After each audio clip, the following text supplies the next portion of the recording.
La educación nos mueve y es parte de todos. Alejandro lo sabe y no dejará tarea pendiente. Actualidad, contingencia e interesantes invitados es lo que llega a Radio USEC. Buenas tardes, buenas noches o buenos días, como siempre partimos nuestro programa de tarea pendiente de la Radio Universidad SEC.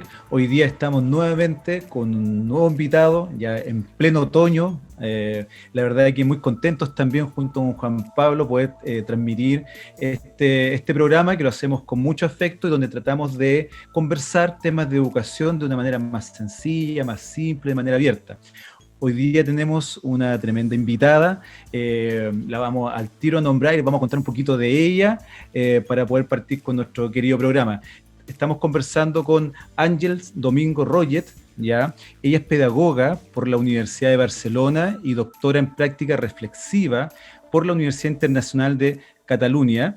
Es profesora de didáctica y experta en práctica reflexiva, que va a ser el tema que hoy día nos convoca, e investigadora, consultora de la Plataforma Internacional Práctica Reflexiva y creadora del método R5 de práctica reflexiva y del modelo ATOM, que ya le vamos a preguntar sobre esas cosas a Ángel, ¿cierto? Que se han implementado en diversas universidades de Europa y América. Ha publicado 6 libros sobre la práctica reflexiva y numerosos artículos en revistas de investigación educativa y ha liderado proyectos de innovación de la formación docente en España, Chile, hasta Perú, Argentina, Colombia y Panamá. Así es que, Ángel, bienvenida a nuestro programa. Esperamos que te sientas muy cómoda y antes de sumarte miles de preguntas, pasamos con nuestro amigo Juan Pablo Catalán. Hola, ¿qué tal? Muy buenos días, buenas tardes. Un gusto de nuevo estar acá en Tarea Pendiente, este espacio que esperamos con muchas ansias de los días viernes para poder reflexionar, intercambiar, sobre todo opinión frente al tema de la educación. Y como bien saben, estamos cerrando hoy este ciclo de prácticas reflexivas y nos encontramos con una gran invitada, como dice Alejandro. Y para eso es un honor con nosotros como Universidad SEC contar con Àngels Domingo. Así que Àngels Domingo, bienvenida. Y quiero lanzarte la primera pregunta para poder ir concluyendo e induciendo este ciclo. Àngels, en realidad, ¿qué entendemos por la práctica reflexiva? Bueno, mira, ante todo, antes de responder, si os parece, como habéis sido tan espléndidos en la presentación, solo deciros que agradezco poder estar en ese momento. O sea que, hola Alejandro, hola Juan Pablo y hola a la audiencia de Radio Universidad USEC, ¿no? Así que es un honor para mí, además me parece muy relevante que poder participar en ese momento del cierre de prácticas reflexivas. Así que para mí es un honor. Y para mí es primavera, no es otoño, estoy en Barcelona, así que empezamos ya un poco de sol. Sí, un poco, sí, bastante un poco. Lluvia, pero se parece que la temperatura va a subir, al revés de ustedes. Bueno, la pregunta que me decías es muy interesante porque la expresión práctica reflexiva la usa media humanidad, pero sin rigor, porque es una expresión coloquial en el mundo del profesional y resulta que esta es una desgraciada traducción del profesional reflexivo en inglés de Shum. Por tanto, la traducción al español empobrece mucho la expresión. Entonces, ha ocurrido que la gente habla de práctica reflexiva cuando se está refiriendo exclusivamente, por ejemplo, a un sencillo ejercicio de reflexión profesional, ¿no? Cosa que es natural y es parte de nuestra condición humana. Cuando trabajamos todos reflexionamos porque somos seres racionales, ¿no? Pero claro, la práctica reflexiva no es eso, ¿no? La práctica reflexiva es fijaros, desde que tenemos como el legado de Shum, Dewey, Kolb, etcétera, hasta Aristóteles, también habló de la práctica, ¿eh? Bueno, pues en el siglo XXI hemos podido ya definirla conceptualmente, porque no estaba claro qué era la práctica reflexiva, ¿no? Entonces, ahora mismo ya, a raíz de las últimas investigaciones, ya la definimos como diríamos, como un modelo, o como un modelo de aprendizaje profesional, o sea, como un modelo de autoformación profesional, que es válido para cualquier profesión, es transversal. tanto para docentes como para abogados, como para médicos, como para ingenieros, como para directivos, como para consultores, da lo mismo. O sea, es un modelo de desarrollo profesional, pero que tiene algunos aspectos específicos, ¿no? Y diferenciales. En primer lugar, que no es un modelo transmisivo.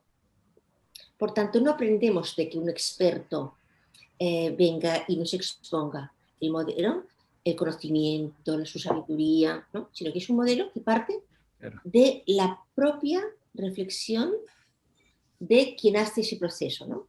Por tanto, y además de que parte de la propia experiencia y la somete a una reflexión sistemática. Por tanto, aquí hemos citado varias características. Parte de la persona utiliza su propia experiencia como materia prima para la reflexión, aplica una reflexión sistemática y lo más importante de todo, la finalidad. ¿Para qué? No para hacer una introspección, no para hacer una crítica, sino para mejorar el desempeño profesional. Por lo tanto, para transformar nuestra práctica. Por lo tanto, la práctica reflexiva tiene un potencial transformador de nuestra acción docente o nuestra acción profesional. Bueno, no sé si me expliqué bien. Ángel, y respecto a esta metodología, ¿cierto?, de práctica reflexiva, uno podría decir que se puede ocupar, por decirlo, o implementar, ¿cierto?, en los distintos niveles del sistema educacional. En todos. Y segundo, que no es excluyente y más bien es inclusivo en cualquier parte del mundo, en el fondo, ¿cierto? Mira, como donde hay ejercicio profesional, donde hay desempeño profesional, hay necesidad de una mejora continua, me parece, ¿no? Se llama una formación permanente, en algunos contextos se llama formación continua, permanente. Eso es algo ya como muy aceptado en las sociedades avanzadas, ¿no? O sea que todo profesional necesita mejorar a lo largo de su trabajo, porque todo es perceptible de mejora. Y no tiene un afán de mejorar en su propia acción profesional, ¿no?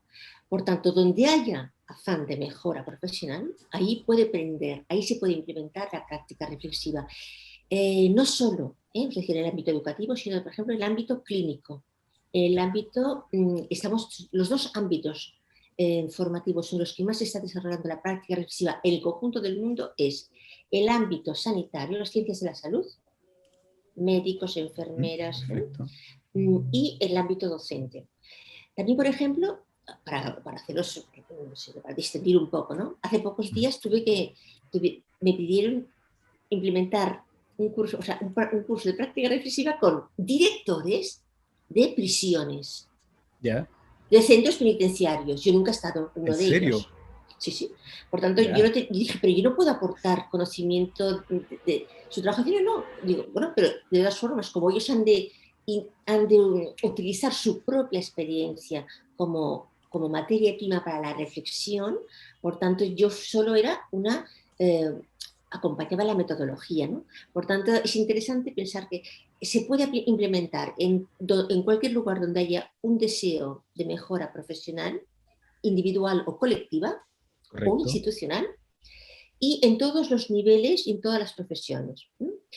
Tenemos experiencia de diferentes campos. En ese sentido, no hablo solo desde la reflexión teórica, sino porque ya hemos implementado eso, por ejemplo, en Valparaíso, en Chile.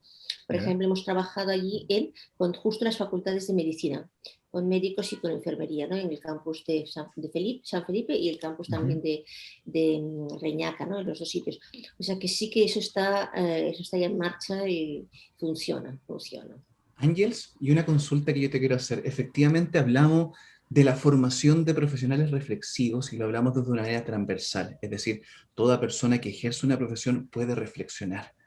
Pero yo creo que aquí va el segundo punto, lo queramos o no, la formación de profesionales reflexivos lleva hacia un nuevo diseño en la enseñanza y el aprendizaje en las diferentes profesiones. Entonces me gustaría ir ya un poco entrando en tierra derecha, en nuestro ámbito, en la pedagogía. ¿Cómo tiene que ser este nuevo diseño de enseñanza y aprendizaje para formar profesores reflexivos? Claro. Bueno, el tema, fijaros, yo una reflexión que me parece, o una observación que me parece que es bastante luminosa y sencilla es, por ejemplo, los profesores llevamos años, por ejemplo, procurando evitar el modelo puramente transmisivo, ¿no? En las aulas, ¿no? Porque el profesor que da la sesión magistral y el pobre alumno que está pasivo resistiendo el embate, ¿no? De toda la sabiduría que va llegando, ¿no? Eso es, estamos procurando mejorar. Con la pandemia, por ejemplo, hemos tenido que hacer un cambio impresionante en ese sentido.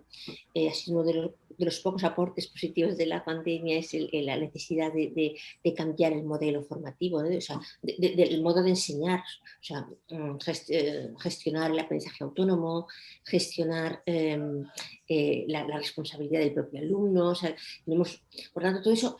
Pero yo pensaba, cuando diseñamos programas o capacitaciones para docentes, fácilmente vamos más atrás. Es decir, que ni siquiera somos capaces de trabajar como nosotros estamos trabajando con nuestros alumnos, sino que buscamos a un súper experto que venga acá, que nos cuente, que nos certifiquen, que escuchamos a este gurú, y nosotros luego volvemos a nuestro contexto de trabajo y resulta que allí no podemos aplicar nada de lo que aprendimos, ¿no? Pues porque resulta que el director no quiere, porque resulta que las familias no sé qué, porque resulta que no hay recurso financiero, o porque resulta que no tenemos tiempo para hacer reflexión compartida. Por tanto, esa es la gran diferencia. Es decir, que yo creo que en la formación docente hay que cambiar el modelo. Y, por ejemplo, hay que poner en valor importantísimo, la experiencia de los profesionales. No puede ser que estemos en una formación, una capacitación, donde hay, sumando el número de años de experiencia docente. Otro día cuando sumábamos en una sesión, sumamos los 400 años de experiencia docente que había en ese foro, ¿no? Sí. Claro, es que eso es mucho más que un doctorado. Por favor, hablemos de la experiencia. Eso es más maestrías, magísteres. O sea, es que esto es maravilloso. Hablemos, ¿no?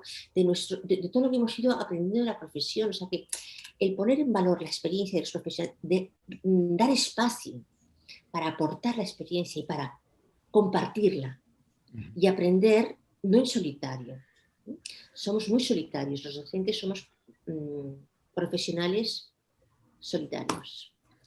Ángel, respecto a la experiencia que tú has tenido en el diseño y en la participación de estos modelos, ¿nos puedes contar cómo funciona, cómo se aplica? Si nos puede ilustrar un poco para que también nuestros radio escucha, digamos, se puedan formar una opinión de lo relevante que son estas herramientas. Mira, sí. El tema es que la reflexión, decíamos al principio, que es algo natural. Claro. Decía Schul que cómo piensa el profesional mientras está actuando en el aula, ¿no?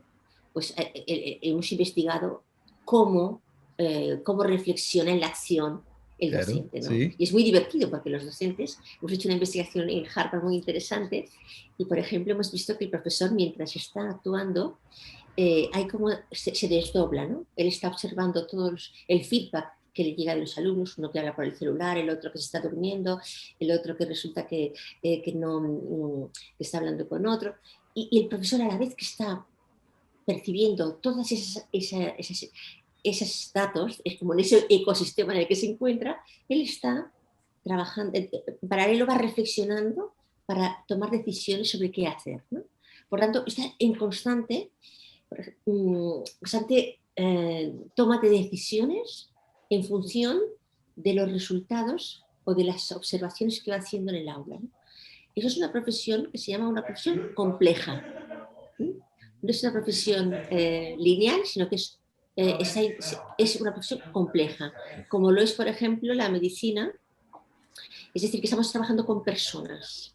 Por tanto, el hecho de estar interactuando con personas en procesos de aprendizaje o procesos de curación, etcétera, añade una gran complejidad a la profesión, pero entendiendo por complejidad no un problema, sino una riqueza, ¿eh? O sea, intentar como eliminar ese racionalismo que nos lleva como a pensar que todo lo complejo es como problemático, ¿no? Y en lo que me preguntabas, porque me hice una pequeña digresión, ¿no? Decirte que el sistema es pasar de esa reflexión natural de cualquier docente a una reflexión sistematizada. Y para sistematizar la reflexión hace falta instrumentos, herramientas, modelos, métodos, ¿no? Correcto. Los he citado en orden de complejidad. Instrumentos, herramientas, modelos o métodos, en función de los niveles de reflexión que tenga la persona que la está practicando, ¿no? Por tanto, tenemos el modelo Atom, tenemos instrumentos como el RAR, tenemos instrumentos... Entonces, ¿qué son? Son dispositivos o incluso protocolos que nos ayudan a que la reflexión que estamos realizando sobre una práctica concreta nuestra, siguiéndolos paso a paso, no de una manera intuitiva, sino una reflexión guiada por una herramienta, nos ayuda a volver a la práctica habiendo hecho un aprendizaje en ese recorrido, ¿no? Por ejemplo, el método R4 o R5, pues es un método que lo que hace es 5 fases o 4 fases de reflexión.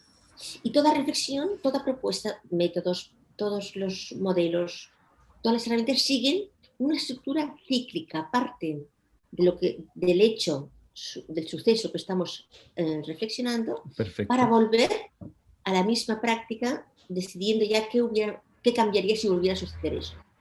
Y ahí un poquito, Ángels, voy a hablar de la importancia de dos conceptos bien interesantes que le está dando fuerza y que me gusta mucho Chon, sigo mucho Chon, sobre todo cuando él habla de la reflexión en y durante la acción y posteriormente lo habla desde la reflexión sobre la acción o la reflexión a posteriori. Entonces ahí me gustaría un poquito ir desarrollando esta propuesta que tú tienes con estos modelos que recién nos abordan, de cómo se van desarrollando estos diferentes momentos. La reflexión que tú intencionas desde estos modelos que estás hablando, ¿comienza desde la reflexión en la acción o son después de reflexión sobre la acción? Si podemos ir un poquito, a lo mejor desglosando cada momento, cada instancia, porque así nos vamos imaginando cómo se hace el proceso de reflexión, reconstrucción y transformación de la práctica. Mira, generalmente los instrumentos que utilizamos están secuenciados en 3 grandes fases, ¿no? Antes, durante la acción y a posteriori de la acción docente. Por tanto, lo previo suele ser siempre ya lo que hace el docente, ¿no? Comprobar su programación, sus recursos didácticos de ese día, etcétera, ¿no? Por tanto, eso sí estamos más habituados, ¿no?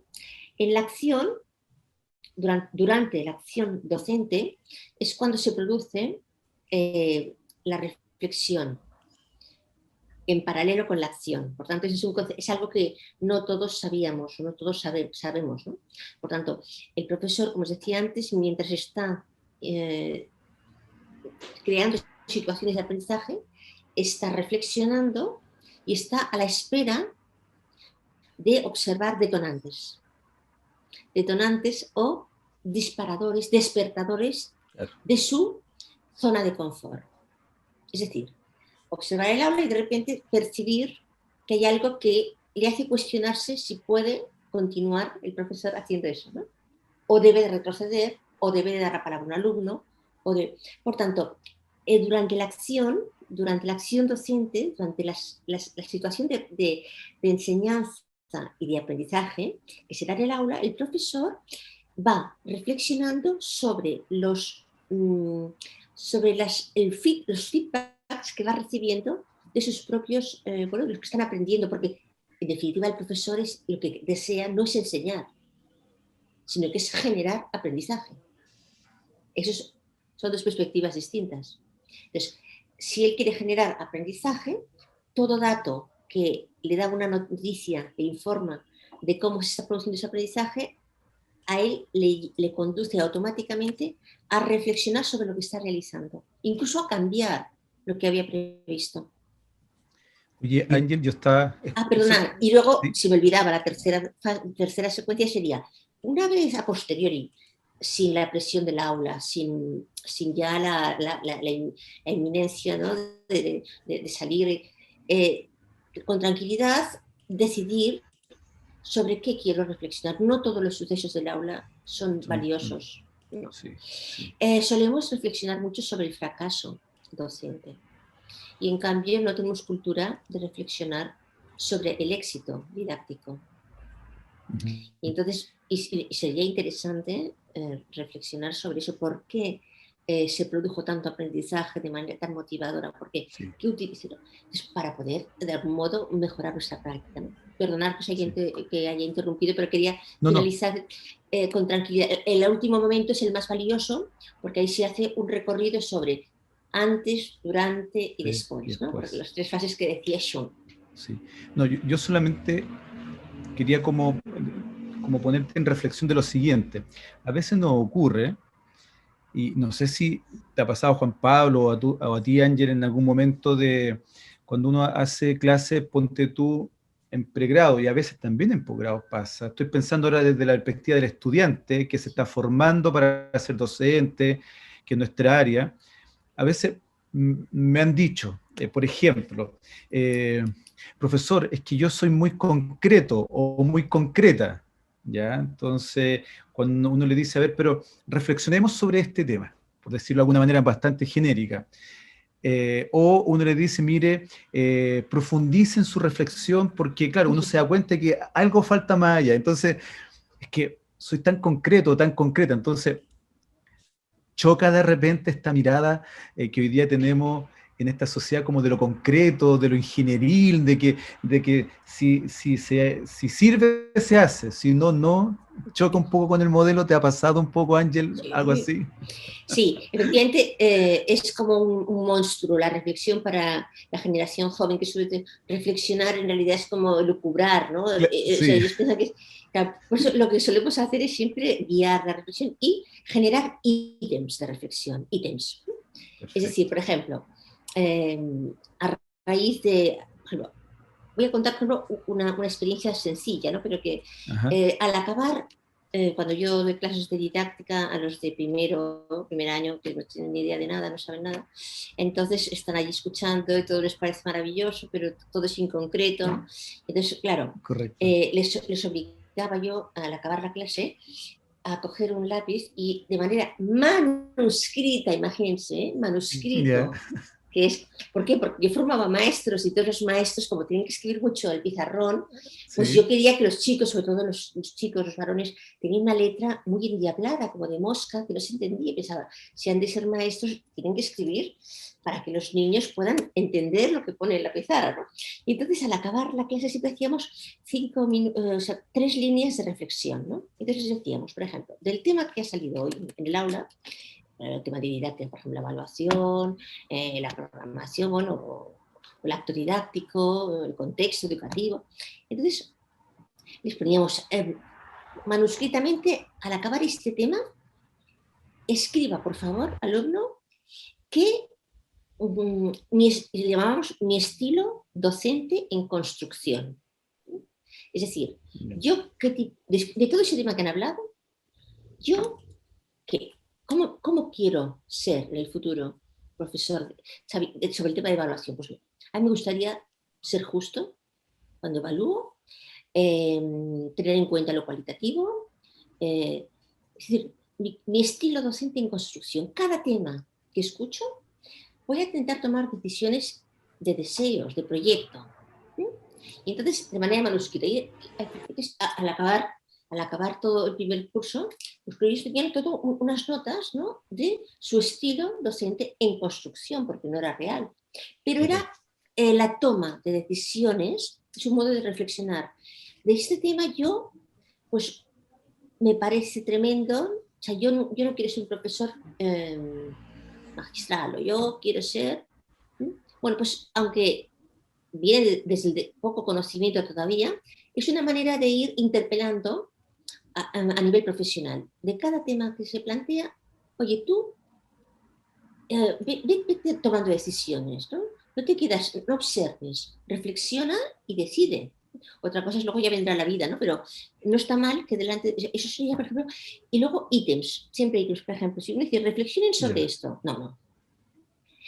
Compara esto y decide, justifica tu elección. Claro. eso sí que no me queda más remedio que reflexionar, ¿no? Claro. O por ejemplo, ¿no? Ponemos un video de un caso del cual, ¿no? Ante ¿qué aspectos consideras acertados? ¿Qué aspectos consideras? ¿Y cómo propondrías que es una mejor reacción del docente en ese suceso? ¿Y por qué? Siempre el por qué. Correcto. El por qué. Y La ahí, justificación de todo. y ahí, Ángel, yo Sí. tengo una pregunta. Lo queramos o no, hoy día en la profesión docente en que nos encontramos, estamos hablando mucho del desarrollo profesional, ¿cierto? Hablamos mucho de la instalación de comunidades de aprendizaje. Entonces, ahí donde me gustaría a ver si podemos hacer el nexo, la articulación, o bien si estoy equivocado, pero logro comprender que hoy día los procesos reflexivos debiesen ocurrir en grupos de trabajo colaborativos. Entonces, no sé si podríamos explayarnos ahí un poquito la riqueza y de cómo se articula la reflexión docente con el desarrollo profesional y las comunidades de aprendizaje. Sí, efectivamente, la práctica reflexiva, parte de su riqueza está en el poder interactuar con otros profesionales, otros colegas, por tanto, mirar la práctica tuya desde tu mirada, pero también desde la mirada de los demás, ¿no? Y también buscar o decidir cómo podemos mejorar nuestra práctica a partir de las sugerencias, de las reflexiones que van haciendo los demás, ¿no?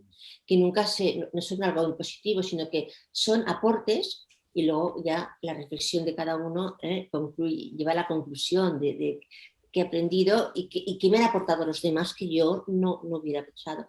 Esa es una experiencia muy interesante. Yo incluso la he practicado con los estudiantes cuando están en periodo de prácticas escolares, que van a las escuelas y vuelven, entonces les hacemos plantear un caso, ¿no? Y el caso de uno de ellos lo hablamos, cada uno va aportando su grano de arena, ¿no? Entonces eso es un modo es el potencial que tiene didáctico de la experiencia es muy potente porque como él interviene en toda la parte emocional de la persona, ya no solo la parte intelectiva, ¿no? Entonces, claro, el tema es que aprovechemos las experiencias de aula o de escenario profesional para explotémoslos al máximo para que aprendamos nosotros y los demás también.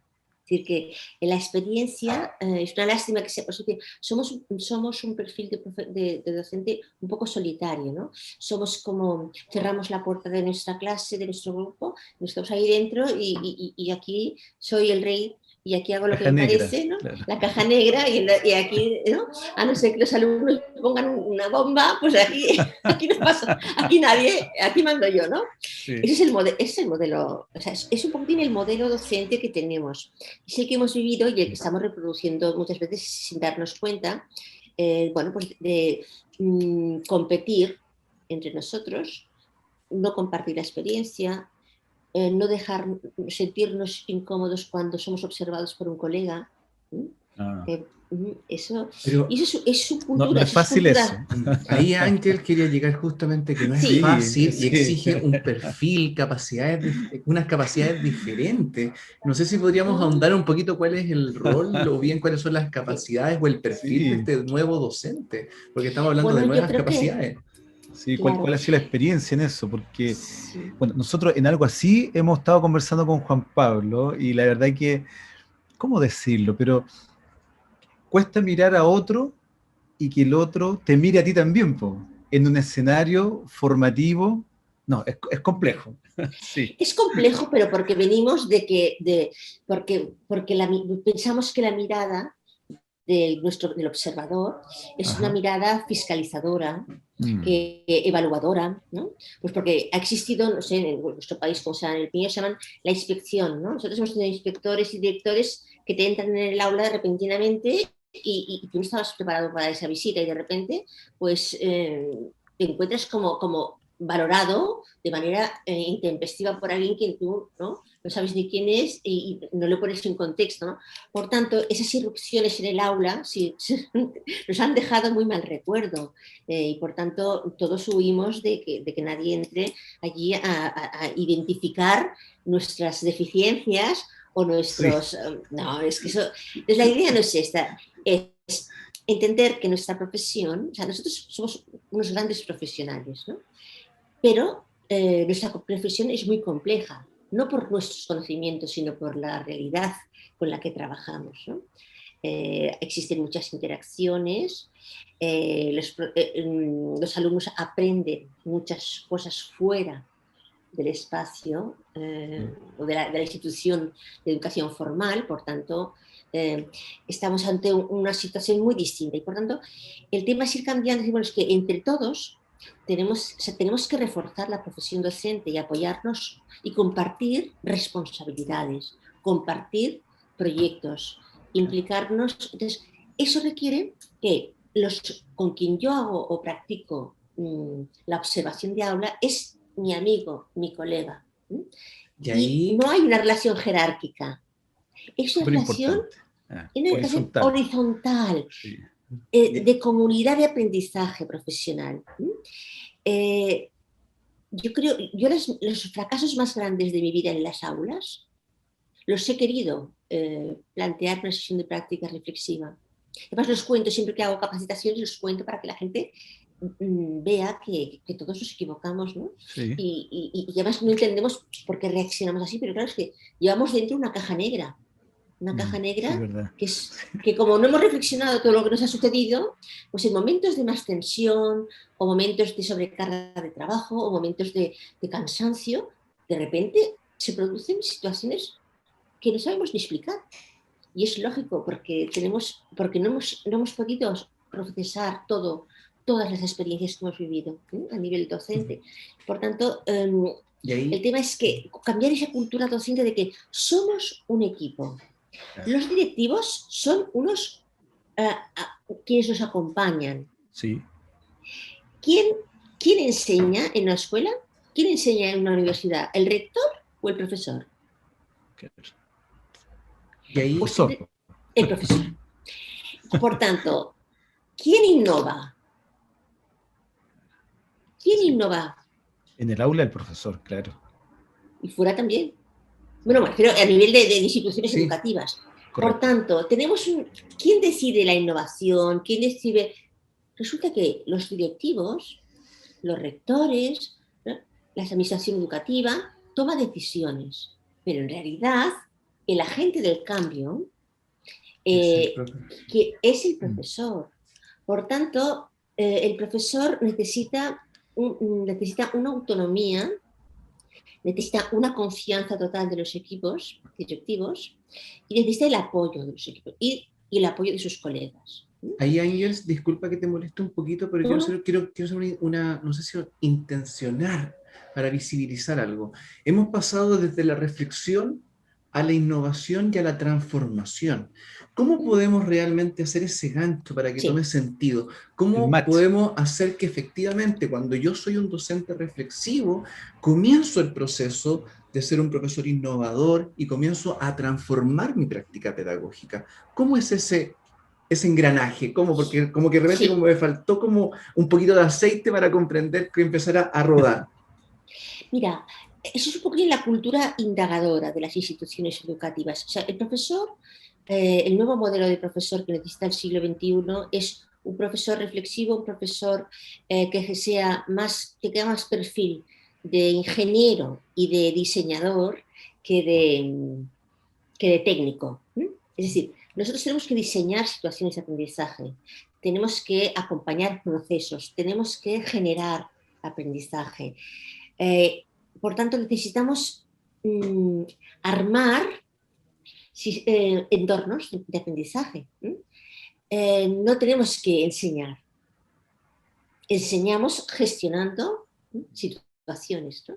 Por tanto, es esa gran diferencia. Entonces, en ese sentido, cuando un profesor entiende que su rol no es explicar, enseñar, transmitir, sino crear situaciones de aprendizaje es cuando tiene que observar, cuando tiene que tener en cuenta, tiene que indagar, tiene que observar, tiene que investigar. Sí. Por tanto, de la indagación, de la reflexión, sale a que le llamamos ya las habilidades investigadoras, ¿no? En la investigación-acción. Cualquier profesor, un buen profesor, aunque no sepa lo que es la investigación-acción, está practicándola. Sí. Porque está en ese permanente, esa espiral permanente de observación, intervención, observación, reflexión, es ese ciclo permanente, ¿no? Como dice Eliot. Eliot, y esto lo hace cualquier buen profesor porque está observando a sus alumnos. Somos verdaderos científicos.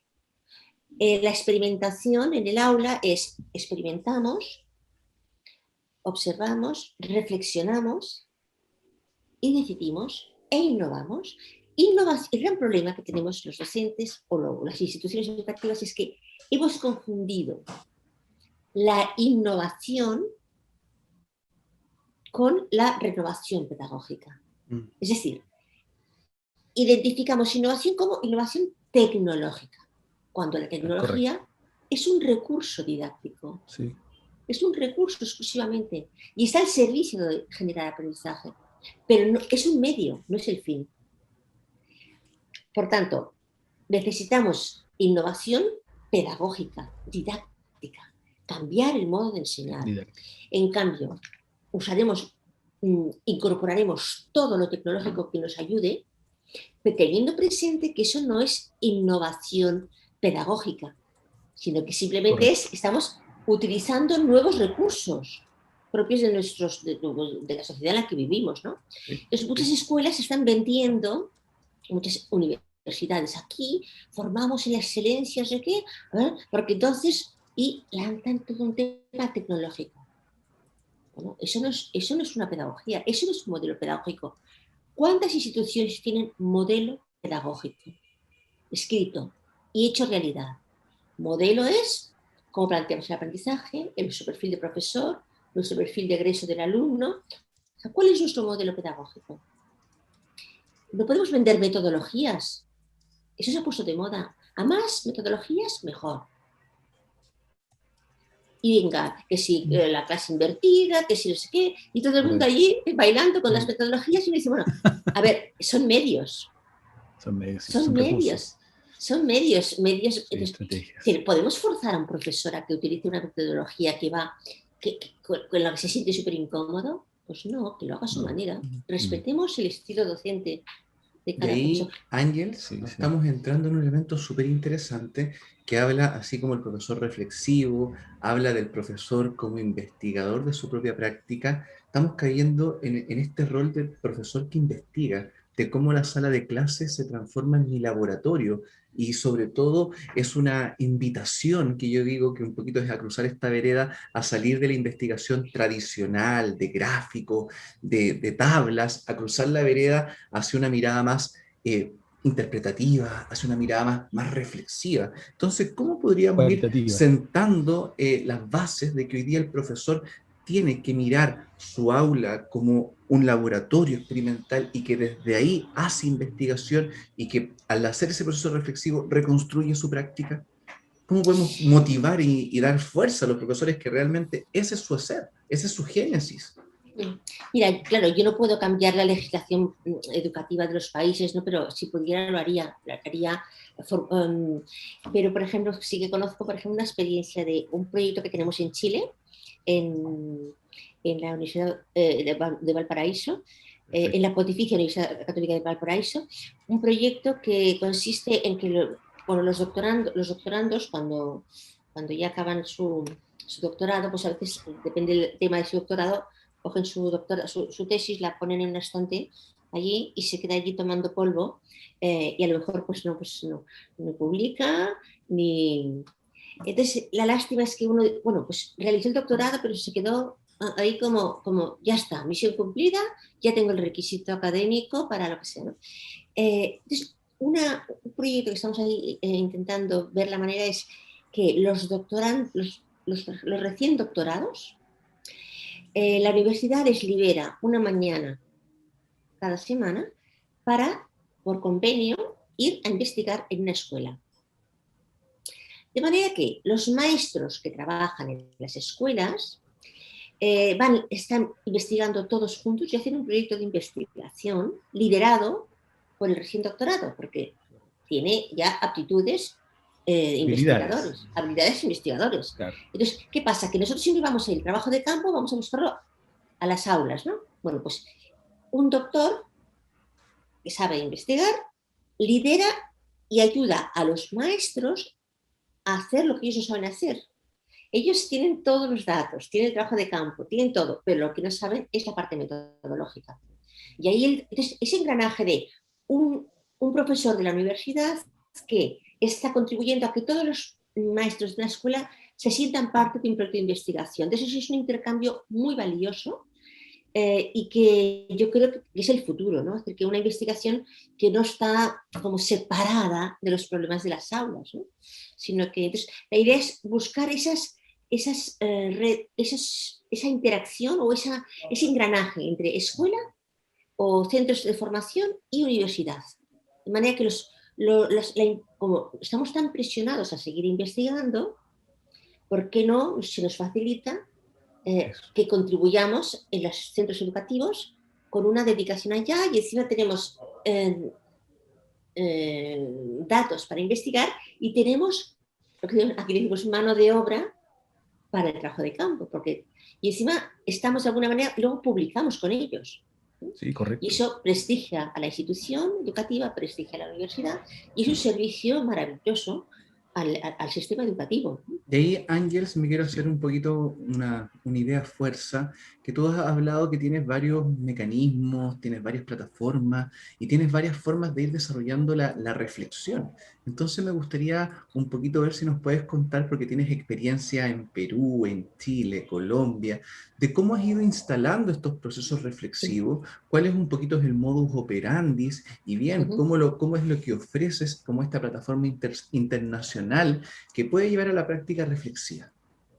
Mira, en general lo que hacemos es cuando una institución nos pide pues, ayuda para implementar la práctica reflexiva, primero hacemos como una inducción formativa sobre el concepto de práctica reflexiva y su fundamentación pedagógica, un poco para generar un perfil de profesores que sean autónomos, ¿no? O sea,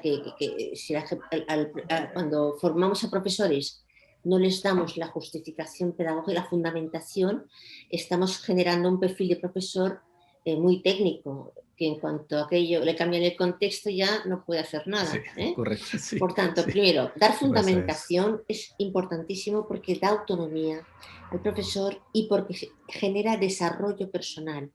Y esa persona, vaya donde vaya, podrá aplicar ese conocimiento porque conoce el fundamento, por tanto podrá contextualizar. Por tanto, primer dato, aportar bases pedagógicas y fundamentación científica para implementar la práctica reflexiva.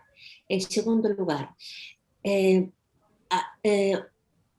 le llamo el paso de la observación a la reflexión, presentar a los profesores situaciones, casos, imágenes. Muchas veces yo utilizo mucho las imágenes cómicas que presentan las cosas en su grado más extremo y son muy fácilmente revisables desde un paradigma crítico-reflexivo.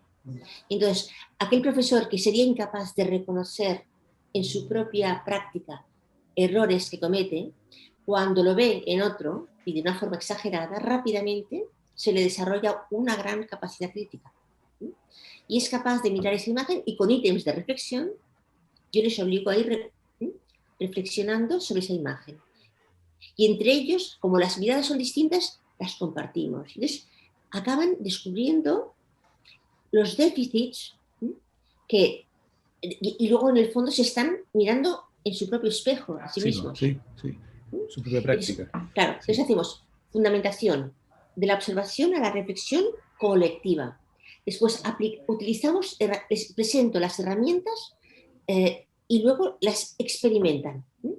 Por ejemplo, pues, un registro de aprendizaje reflexivo, por ejemplo. Una cosa elemental, como lo que es, por ejemplo, que yo voy a una sesión formativa y un papel, lo doblo en 2 pliegos y destino una parte a la izquierda a anotar lo que aprendo, los conocimientos que yo no tenía y que son nuevos para mí. Ella anota.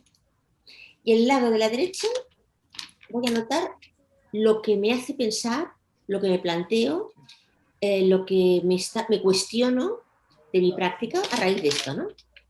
Por tanto, hacemos que la persona que está en situación de formación ya diferencie conocimiento y aplicaciones, transferencia a mi institución, a mi práctica, a mi universidad, ¿no? Y van diferenciando, ¿no? Eso es muy interesante cuando se está viendo un vídeo, cuando se está viendo una conferencia, cuando se está en una sesión de evaluación, cuando se está en una situación formativa. Eso, por ejemplo, simplemente es dividir un papel en 2. O, por ejemplo, el modelo Atom, ¿no? Damos una forma, simplemente es atomizar la práctica. Proponemos una práctica y enseñamos a hacer un análisis, una indagación atomizadora. Y empezamos a evaluar, a separar elementos, por ejemplo, elementos didácticos de esa situación, elementos emocionales, elementos de valores o éticos, la deontología profesional de ese maestro, el currículum. Y con esa herramienta la aplicamos y luego ellos la aplican a una situación que han vivido ellos, ¿no? Es el modelo Atom. El modelo Atom, sí. Sí, Ángel, ¿te ha pasado que en la implementación del modelo de la práctica reflexiva también reconoce aquellas cualidades y valora la labor docente? Eso por una parte te lo quiero, si has tenido como esa mirada, porque efectivamente el poder realizar esta actividad te revalora, te pone en una posición también potente en el aula, en tu comunidad educativa. Y esto lo digo a propósito de que no sé cómo es en España en términos más domésticos, pero acá en Chile hay una apreciación del docente, sobre todo del sistema escolar. A ver, a veces se cree que el profesor, sobre todo en pandemia, como que no hace nada, ¿ya? O a veces se hace una mirada como bastante no deseada a veces, la verdad, incluso con un discurso un poco violentos en términos de mirar a este profesor, como que estamos todo el día frente a estudiantes y como que no se hace nada. ¿Por qué te cuento esto? Porque en el fondo la práctica reflexiva también te invita a revalorarte y que te revaloren, ¿te fijas? ¿Cómo ha sido tu experiencia en ese sentido? Mira, una experiencia maravillosa en sentido positivo. Uh-huh. Los docentes cuando reflexionan juntos se fortalecen muchísimo. Correcto. Muchísimo. Sí. Y además la plataforma internacional práctica reflexiva nació precisamente con ese objetivo, reforzar a la profesión docente en el ámbito internacional. Y por eso utilizamos como medio la práctica reflexiva. Y la práctica reflexiva ha llegado, pero para quedarse, porque quien la experimenta ya no puede ir atrás. No va atrás porque no es capaz, porque entonces, los profesionales que pueden reflexionar juntos se fortalecen personalmente y se fortalecen como equipo, y como colectivo, y como comunidad de aprendizaje. Y por tanto, y luego la responsabilidad se comparte. Eso es muy importante. El profesor ha sufrido mucho cuando ha tenido que padecer problemas, incluso a veces estructurales, pero no ha tenido nadie que le ayudara ni que pudiera justificar ante las familias, ¿no?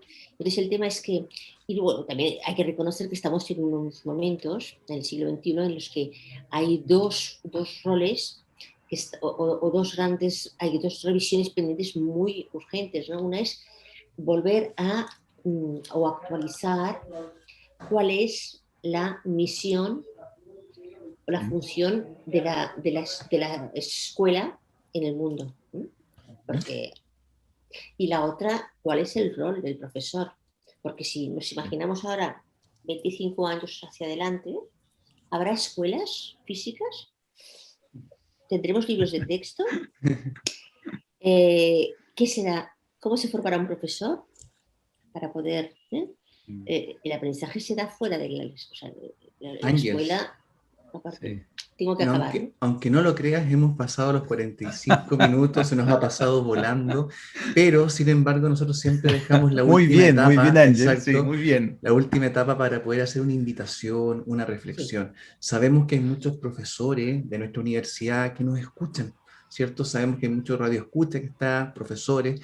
¿Cuál sería la invitación que tú le darías para poder comenzar a trabajar las prácticas reflexivas? ¿Cuál sería la invitación que tú les harías para que realmente se empoderen de este paradigma tan potente como lo hemos visto?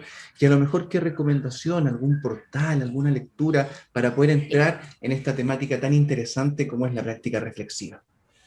Mira, para ser prácticos, por ejemplo, un consejo cómico, pero que yo creo que es muy necesario. Primera actitud, no entrar en el aula con el piloto automático puesto. Perfecto. ¿Por qué? Porque puedes ir, no, porque nuestra profesión no admite ir, sino que, o sea, por otra parte, apoyarse, o sea, leer, hay que aprender, hay que seguir aprendiendo. Lo que hemos aprendido lo tenemos que desaprender muchas veces. O sea, hay que desaprender. Y eso es duro, pero sí, es necesario. Y decíamos desaprender de la práctica que tenemos. Por tanto, la revisión de esa propia práctica con una actitud absolutamente de buenos profesionales, como todos los profesionales del mundo. Pasa que nosotros somos como muy sentidos, no sé qué nos pasa, que nos cuesta un montón. Bueno, pues hay que desaprender, porque no somos culpables de nada. No somos culpables de nada. Hemos sido, es muy importante, quitarnos culpabilidad. O sea, nosotros hemos sido educados con las ideas del siglo XIX, hemos sido formados en el siglo XX y tenemos que ejercer la profesión en el siglo XXI. Por tanto, a ver, no tenemos por qué ser aquí magos. Por tanto, tranquilidad y luego aprender, desaprender y seguir aprendiendo. Entonces, para aprender práctica reflexiva, por ejemplo, a mí se me ocurren recursos concretos. La Plataforma Internacional Práctica Reflexiva es un espacio, una comunidad internacional sin costo para nadie, que su misión es prestar conocimiento y apoyar a los docentes para que reflexionen. Bueno, pues eso, por ejemplo, es asequible. Estar conectados con personas que trabajan desde esa perspectiva, ¿no? Y luego, en tercer lugar, buscarse, o sea, no solo emprender la práctica reflexiva de manera solitaria, sino buscar entre nuestros colegas, que son buenos amigos, que no son, con los que no tenemos ningún ajuste de cuentas, buscar esas situaciones de reflexión compartida.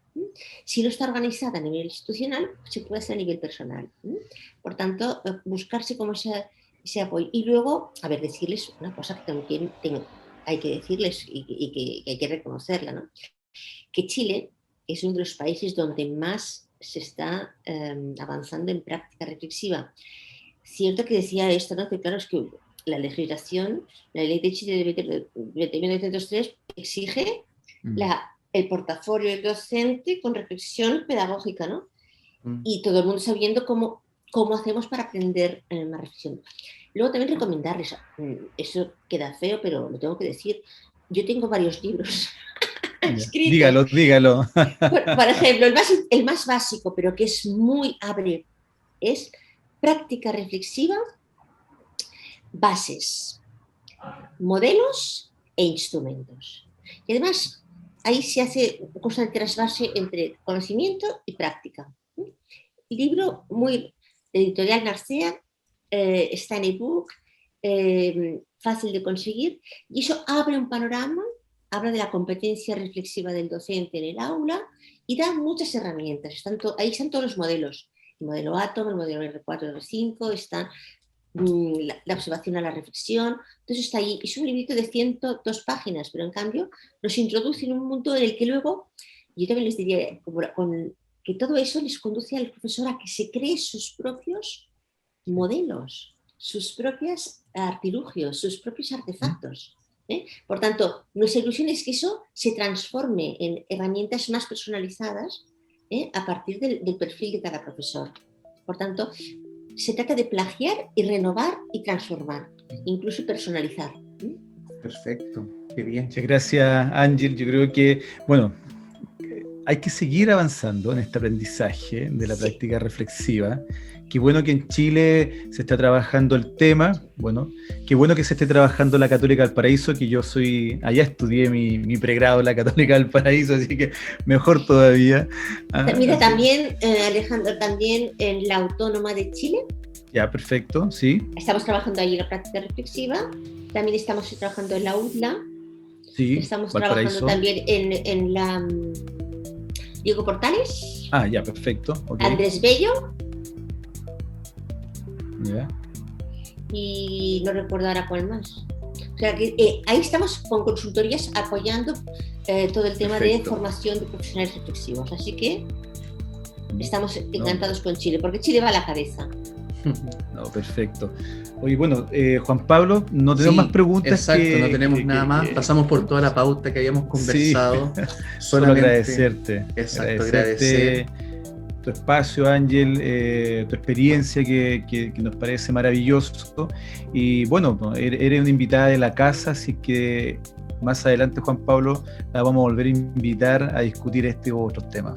Sí, muchas gracias, Ángels, muchas gracias por haber dado el tiempo. Sabemos que ya en Barcelona están con 6 horas más que nosotros. Sí. Y bueno, un gusto de tenerte acá, y efectivamente esperamos que haya sido una instancia de reflexión, de intercambio, y que haya sido muy productiva para todos los que estamos entrando en este tema apasionante de que lo que es la reflexión pedagógica y la transformación de la pedagogía. Así que gracias. Bueno, gracias a vosotros por darme la oportunidad de estar cerca de este gran país vuestro. O sea que es un placer para mí, y también agradeceros la confianza y bueno, pues desearos todo lo que podamos apoyaros, pues ahí estamos, porque somos una comunidad. Así es. Estamos aprendiendo juntos y estamos, bueno, contribuyendo, pues haciendo esa devolución, ¿no?, al mundo. Hemos podido estudiar e investigar, pues ahora estamos investigando de cómo mejorar, hacer ese reporte al mundo que nos ha tocado vivir. Así que muchas gracias a vosotros, y sobre todo a la audiencia por igual ya se desconectó y no les interese, pero espero que muchas gracias por el interés. Sí, no hay problema. Bien, que estén muy bien, nos vemos la próxima adiós a semana. todos. Chao, gracias, chao, hasta pronto. Chao. Relájate, no dejamos tarea para la casa. Lo que necesitas saber sobre la educación te lo dimos en Tarea Pendiente.